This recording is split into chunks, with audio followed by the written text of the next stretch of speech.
As I leave the Bachnia Jewish Cemetery with my family, I am flooded with so many mixed emotions about the present and the past that it's almost impossible to differentiate between them.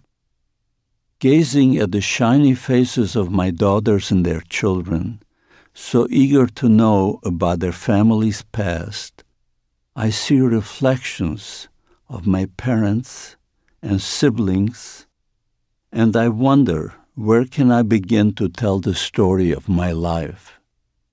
There isn't a whimsical once upon a time beginning or a happily ever after ending to neatly sum it all up. It all just circles around again and again, and with each circle, with every new fact, insight and lesson, it gains more power, so that the remains of the past flow through the present and on into the future. And so it is that on each and every day of the 66 years spanning the distance between my liberation from the Nazi nightmare of the Dachau concentration camp in 1945 and the subsequent American dream that I have been blessed to live in the United States, I thank God.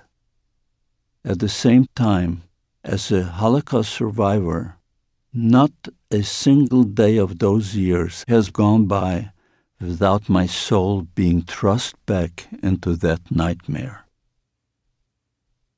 As it slowly became clear that we were free, the bitter irony of this freedom also became clear. Physically, we were just hours away from death, so what difference did it make if we were liberated?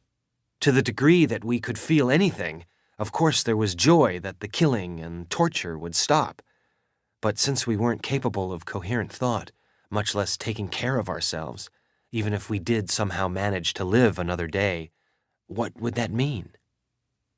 The non-Jewish inmates who were in much better physical shape had homes and families to return to, but we had no place to go, and no one waited to embrace us.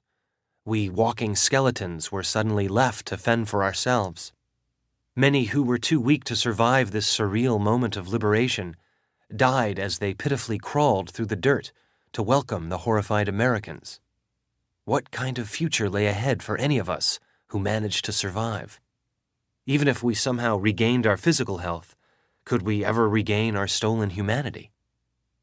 Today, when people ask what liberation was like, I can only piece together the events of the early days.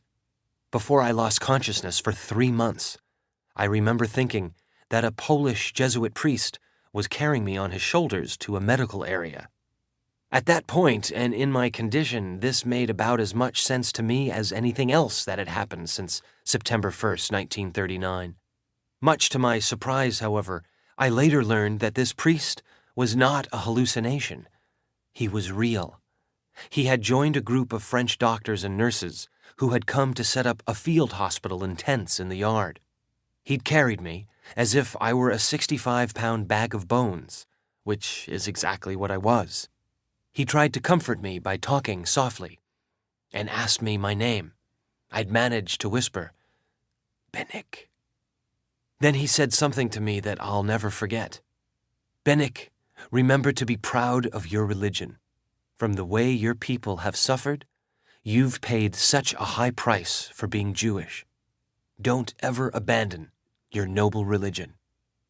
Even if it had been a hallucination, hearing these words from a Catholic priest who was saving my life made such an impression on me that it forever changed how I looked at Gentiles and Poles. I realized that every religious and ethnic group has righteous people, that despite our differences, we share a common humanity, and that it is better for all of us to honor our shared humanity rather than to despise our differences.